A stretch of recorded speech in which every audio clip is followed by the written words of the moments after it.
Hello, people. I finished a book. It's a very quick book, A History of Cannibalism. Got this at Books A Million, and they do have some used books there. So we bought this, and we bought one other one. I'm reading the other one right now. We actually got 3 books, but this one of the other ones were used books, and A History of Cannibalism. How can you go wrong? It was a used book. It was like $5.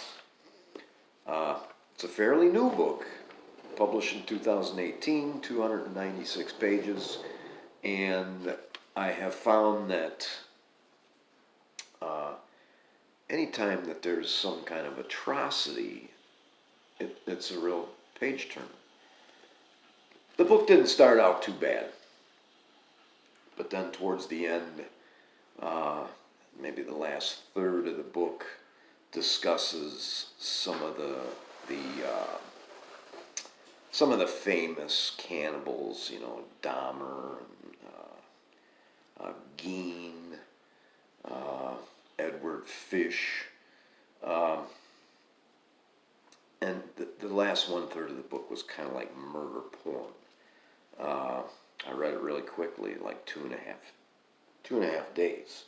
I've only got just a couple of notes. Top of 66. One thing that they never talked about, which I was surprised, they talked about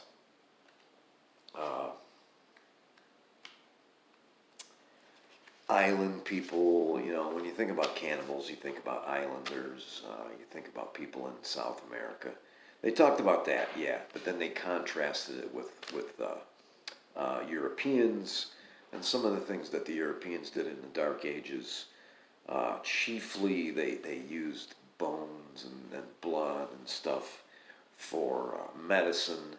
So that's cannibalism.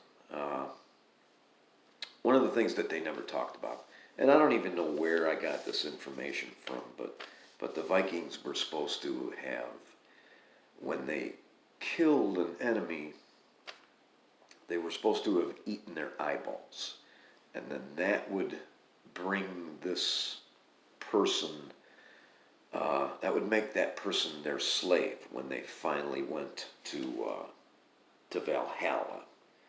They would have a slave there, or many slaves. Top of 66. Christ's real flesh and blood? Opinions were divided from the outset. One archbishop of Constantinople insisted that Christ gave us his body pierced with nails that we might hold it in our hands and eat it, as a proof of his love. But the majority of opinion was less ready for such a literal interpretation. This situation lasted until 1215, when Pope Innocent III unilaterally decided for transubstantiation. There was nothing symbolic about it, he said. The bread and wine were the flesh and blood of Christ, and that has been Rome's judgment ever since. I think that's one of the reasons why, like, zombie movies are so popular. People love that stuff, because we have this weird thing about eating flesh. 123.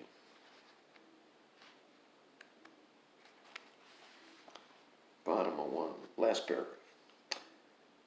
And this is talking about Egypt. There is a bad famine. Part of the book was about, people that they don't want to be cannibals, but there is a famine going on, so they're eating their children, they're eating their parents, they're stealing corpses from the street. As usual, the cannibalism had begun with the eating of the dead, then moved on to murder for the purposes of consumption. Babies were attacked in their mother's arms, children taken from the street. Those cannibals who were caught supplied their own fair share of food. When some unfortunate who had been convicted of eating flesh was burned alive, the corpse was always found to have been devoured by the following morning. People ate it the more willingly, for the flesh, being fully roasted, was in no need of cooking. And I got a 279. I don't know why I'm having a hard time seeing these pages.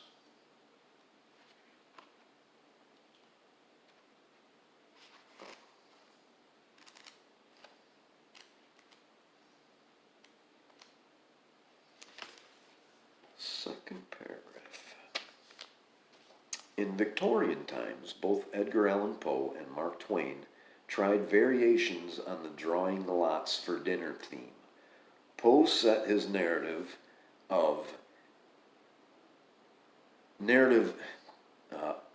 A. Gordon Pym of Nantucket on a whaler. Twain's short story, Cannibalism in the Cars, takes place on a snowbound train in the American West. And I've never read that. I'd like to get it. Herman Melville explored the subject in several projects. In his semi-autobiographical novel, Type E, he cast a non-judgmental eye over the cannibalistic culture of the Marquesas Islands, while the better-known Moby Dick features the character of Queequeg, a thoroughly civilized cannibal.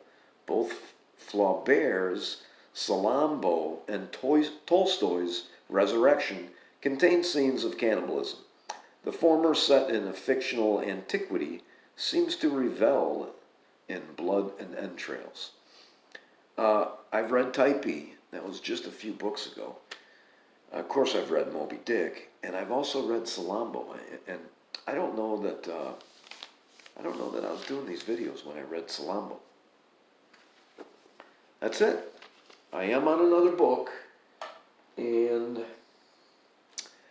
it's time for dinner here. I'm getting really hungry, so I think we're going to put some stuff into a pot. Thanks for watching.